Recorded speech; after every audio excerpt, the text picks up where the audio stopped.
বঙ্গভবন থেকে শেখ মুজিবের ছবি সরানো ঠিক হয়নি মন্তব্যের পর বিবৃতি দিয়ে দুঃখ প্রকাশ রিজভীর।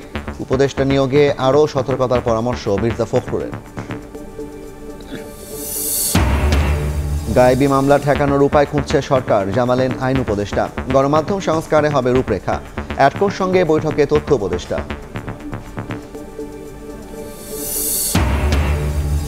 আজারবাইজানে জলবায়ু সম্মেলনে বিশ্ব নেতাদের সঙ্গে ডক্টর ইউনূসের সাক্ষাৎ।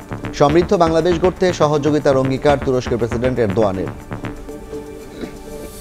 ঢাকাতে পাবলিকের সুবিধা হচ্ছিল, কিন্তু বাদ দিয়াতে আসলে পাবলিক খুব কষ্টের মধ্যেই আছে। স্যালারি সিস্টেম করলে এই পারাপারিটা কমে যেত। বাসের অসুস্থ প্রতিযোগিতায় সড়কে বিশৃঙ্খলা, নগর পরিবহন সেবায় হোঁচট, রুট পুনর্বিন্যাসে আটকে আছে কর্তৃপক্ষ। নতুন পরিকল্পনার তাগিদ।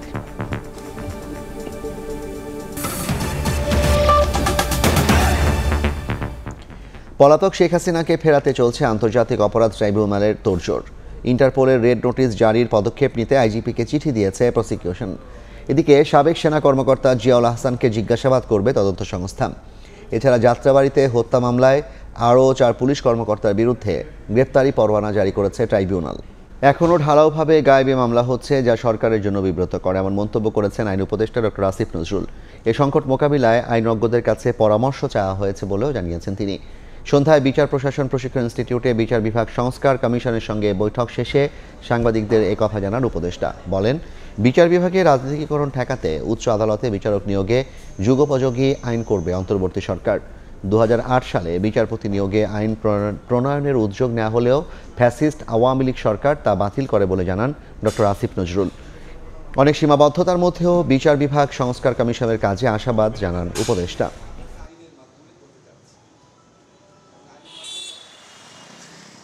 উচ্চ আদালতে বিচারক নিয়োগ হবে, সেটা আমরা একটা আইনের মাধ্যমে করতে চাচ্ছি, এবং আইনের মাধ্যমে করার দাবি সমাজে বহুদিন যাবৎ আছে। 2008 সনে এরকম একটা আইন হয়েছিল। আমরা এটাকে আরও বেশি ওই আইনটা কিন্তু পরে আর আইনে রূপান্তরিত হয় নাই। বিগত ফ্যাসিস্ট সরকার এসে ওটাকে আর আইনে রূপান্তরিত করে নাই। আমরা এরকম একটা ওই আইনটাকে আরও বেশি যুগোপযোগী করার জন্য ওনাদের সহায়তা চেয়েছি। সাধারণ লোকজন, ভুক্তভোগী লোকজন, রাজনৈতিক প্রতিপক্ষ, তারা অন্যদের ব্যাপারে ঢালাও মামলা দিচ্ছে। ঢালাও মামলার একটা খুব মারাত্মক একটা প্রকোপ দেশে দেখা দিয়েছে। এটা আমাদেরকে অত্যন্ত বিব্রত করে। বাংলাদেশের বিচার অঙ্গনে যারা বেস্ট ব্রেইন আছেন, আইনগতভাবে কিভাবে জিনিসটা ট্যাকল করা যায়, পরামর্শটা নিতে এসেছি। মুক্ত গণমাধ্যম নিশ্চিতে সংস্কার কমিশন রূপরেখা তৈরি করবে বলে জানিয়েছে তথ্য ও সম্প্রচার উপদেষ্টা নাহিদ ইসলাম। দেশ ও সরকারের বিরুদ্ধে অপপ্রচার রুখতে গণমাধ্যমকে কাজ করার আহ্বান জানিয়েছেন তিনি। সচিবালয়ে বেসরকারি টেলিভিশন মালিকদের সঙ্গে বৈঠক শেষে সাংবাদিকদের এ কথা বলেন তিনি। বিকেলে ঘণ্টাব্যাপী চলা বৈঠকে বিভিন্ন বিষয় তুলে ধরেন টেলিভিশন মালিকরা। এ সময় দেশের স্বার্থে গণমাধ্যমকে সত্য তথ্য তুলে ধরার আহ্বান জানান উপদেষ্টা। গণমাধ্যমের স্বাধীনতা নিশ্চিতে সাইবার সিকিউরিটির মতো সব আইন পর্যালোচনা করা হবে বলে জানান নাহিদ। বকেয়া বেতন ভাতা যথাসময়ে মিটিয়ে দিতে মালিকদের আহ্বান জানিয়ে উপদেষ্টা বলেন, সচিবালয়ে যাদের কার্ড বাতিল হয়েছে তাদের বিষয়ে কোনো ভুল হলে পুনর্মূল্যায়ন করা হবে।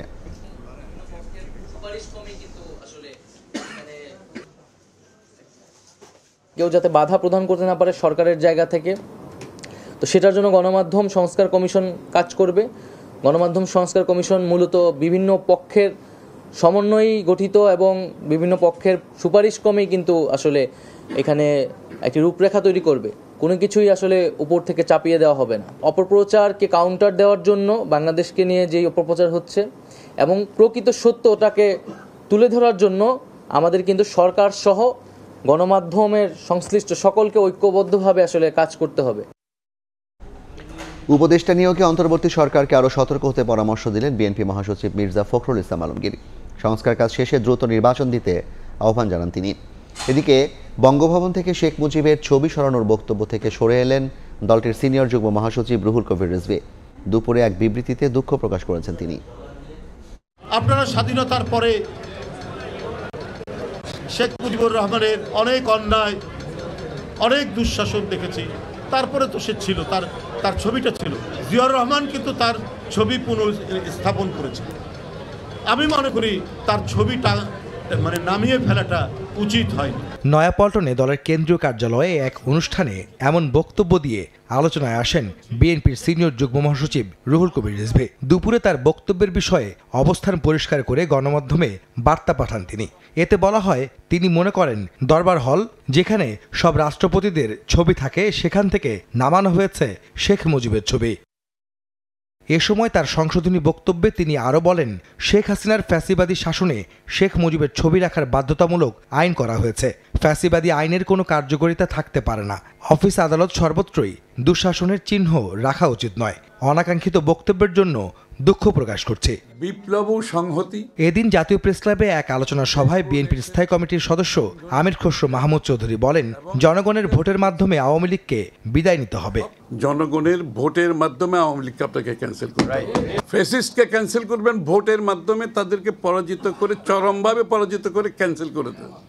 অন্য কোনোভাবে ক্যান্সেল করতে গেলে সেটার কোনোদিন লাভ হয় না। এটা সুফল আমরা দেখি নাই কোথাও। একই দিন বিকেলে লালমনিরহাটে শহীদ আবুল কাশেম ডিগ্রি কলেজ মাঠে শহীদ জিয়া স্মৃতি ফুটবল টুর্নামেন্টের উদ্বোধন অনুষ্ঠানে যোগ দেন বিএনপি মহাসচিব মির্জা ফখরুল ইসলাম আলমগীর। এ সময় তিনি বলেন, বিতর্কিত কোনো ব্যক্তিকে অন্তর্বর্তী সরকারে নেয়ার ব্যাপারে প্রধান উপদেষ্টাকে চিন্তা করতে হবে।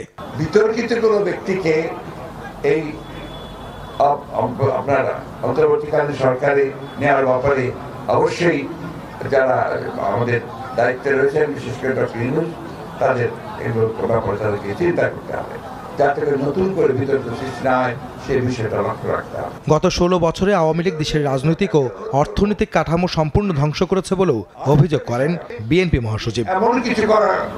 আহমেদ সালেহীন, সময় সংবাদ, ঢাকা। বৈশ্বিক জলবায়ু সম্মেলন COP29-এর আসরে বিশ্ব নেতাদের সঙ্গে সৌজন্য সাক্ষাৎ হলো প্রধান উপদেষ্টা ডক্টর মোহাম্মদ ইউনূসের। সাইডলাইনে অনুষ্ঠিত এসব সৌজন্য সাক্ষাতে বাংলাদেশকে সহায়তার প্রসঙ্গে আশ্বস্ত করেছেন নেতারা। অন্তত 200 দেশের প্রতিনিধি সম্মেলনে যোগ দিয়েছেন। বুধবার সম্মেলনে আনুষ্ঠানিক বক্তব্য দেওয়ার কথা ডক্টর ইউনূসের। বৈশ্বিক জলবায়ু পরিবর্তন বিষয়ক শীর্ষ সম্মেলন কপের এবারের আসর শুরু হয়েছে আজারবাইজানে। দেশটির রাজধানী বাকুতে হাজির হয়েছেন বিভিন্ন দেশের সরকার ও রাষ্ট্রপ্রধানরা। এবারের আয়োজনে বাংলাদেশের প্রতিনিধিত্ব করছেন প্রধান উপদেষ্টা ডক্টর মোহাম্মদ ইউনূস। বাকু সফরের দ্বিতীয় দিন সম্মেলন স্থলে তার সাক্ষাৎ হয় বিশ্ব নেতাদের সঙ্গে। সম্মেলনের শুরুতেই COP29 সম্মেলনের সভাপতি ও আজারবাইজানের প্রেসিডেন্ট ইলহাম আলিয়েভ ও জাতিসংঘের মহাসচিব অ্যান্তনিও গুতেরেসের সঙ্গে কুশল বিনিময় করেন অধ্যাপক ইউনূস। এছাড়া অন্তত 20 জন বিশ্বনেতা এবং আন্তর্জাতিক সংস্থার প্রধানদের সঙ্গেও দেখা হয় প্রধান উপদেষ্টার। এছাড়া সম্মেলনের ফাঁকে তুরস্কের প্রেসিডেন্ট রিসেপ তাইয়েব এরদোয়ান ও ফার্স্ট লেডির সঙ্গে সাক্ষাৎ হয় অধ্যাপক ইউনূসের। এ সময় তাকে তুরস্ক সফরের আমন্ত্রণ জানান দেশটির প্রেসিডেন্ট। পাশাপাশি সংযুক্ত আরব আমিরাত ও মালদ্বীপের প্রেসিডেন্ট এবং ইরানের ভাইস প্রেসিডেন্ট সহ বিভিন্ন দেশের রাষ্ট্র ও সরকার প্রধানদের সঙ্গে সৌজন্য সাক্ষাৎ হয় প্রধান উপদেষ্টার। সংস্কার ও সমৃদ্ধ দেশ গড়ায় বাংলাদেশের পাশে থাকার আশ্বাস দিয়েছেন বিশ্ব নেতারা। এদিকে ডক্টর ইউনূসের নেতৃত্বে বাংলাদেশের উন্নয়নের বিষয়ে আশাবাদী বলে সৌজন্য সাক্ষাতে জানান আল আজহার বিশ্ববিদ্যালয়ের গ্র্যান্ড ইমাম ডক্টর আহমেদ আল তাইয়েব।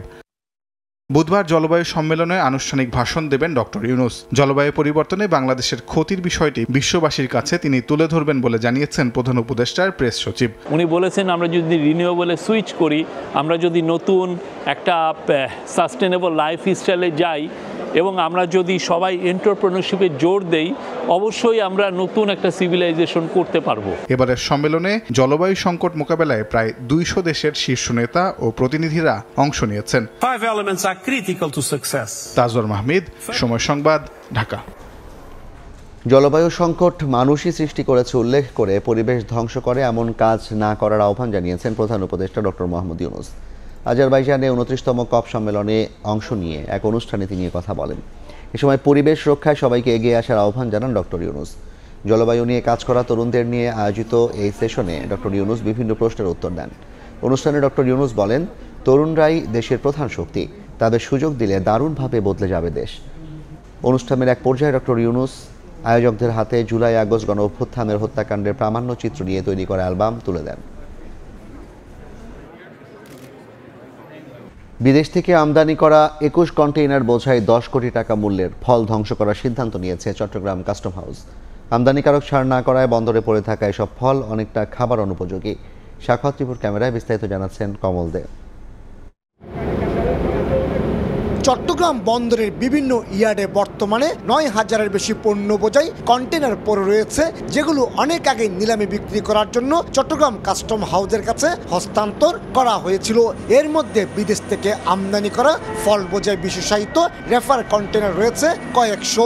এ ধরনের 21টি কন্টেনার বোঝাই অন্তত 400 মেট্রিক টন ফল ধ্বংস করার সিদ্ধান্ত নিয়েছে কাস্টম হাউস। আগামী সপ্তাহের মধ্যে আমরা এই কন্টেনারগুলো ধ্বংস করে, এবং এই ধ্বংসের স্থানটা হচ্ছে সিটি কর্পোরেশন ডাম্পিং ইয়ার্ডে আমরা এগুলো ধ্বংস করব বলে ধ্বংস কমিটি একমত পোষণ করেছে। দক্ষিণ আফ্রিকা থেকে আমদানি করা কমলা, মাল্টা, ম্যান্ডারিন এবং ড্রাগন ফলের বর্তমান বাজার মূল্য প্রতি কেজি 200 টাকার বেশি। সেই হিসেবে প্রতিটি কন্টেনারে অন্তত 60 লাখ টাকার ফল ছিল, যেগুলো নষ্ট হয়ে যাওয়ায় ধ্বংস করতে বাধ্য হচ্ছে। পোর্ট ড্যামেজ দিতে হচ্ছে, যার কারণে মালটা নিতে ধরেন বাজার হিসেবে অনেক টাকা পড়তে হয়ে যাচ্ছে। ডলারের দাম বেশি, মার্কেটে চাহিদা কম, খাচ্ছে কম, ওই হিসাবে অনেক সময় লোকসান গেলে মানুষ মাল বন্দর থেকে ডেলিভারি নেয় না। বিপুল পরিমাণ আমদানি করা ফল বন্দরে ইয়ার্ডে পড়ে থাকার পাশাপাশি নিলামে তুলতে ব্যর্থ হওয়ার ক্ষেত্রে কাস্টমসের দীর্ঘসূত্রি থেকে দুষছেন বিডার অ্যাসোসিয়েশন। নির্দিষ্ট সময় এটা পণ্য অনুমোদন হোক, ইয়ার নিলাম হবে, আমরা বিড করবো, আমরা নিব। ওদের মানে অসহযোগিতার কারণেই মালগুলো ধ্বংসে চলে যাচ্ছে। ফলসহ পচনশীল পণ্যের গুণগত মান বজায় রাখতে রেফার কন্টেনারগুলোকে সার্বক্ষণিক বিদ্যুৎ সংযোগ দিয়ে রাখতে হয়, আর এই খাতে লাখ লাখ টাকা বিদ্যুৎ বিল পরিশোধ করতে বাধ্য হচ্ছে চট্টগ্রাম বন্দর কর্তৃপক্ষ। কমল দে, সময় সংবাদ, চট্টগ্রাম।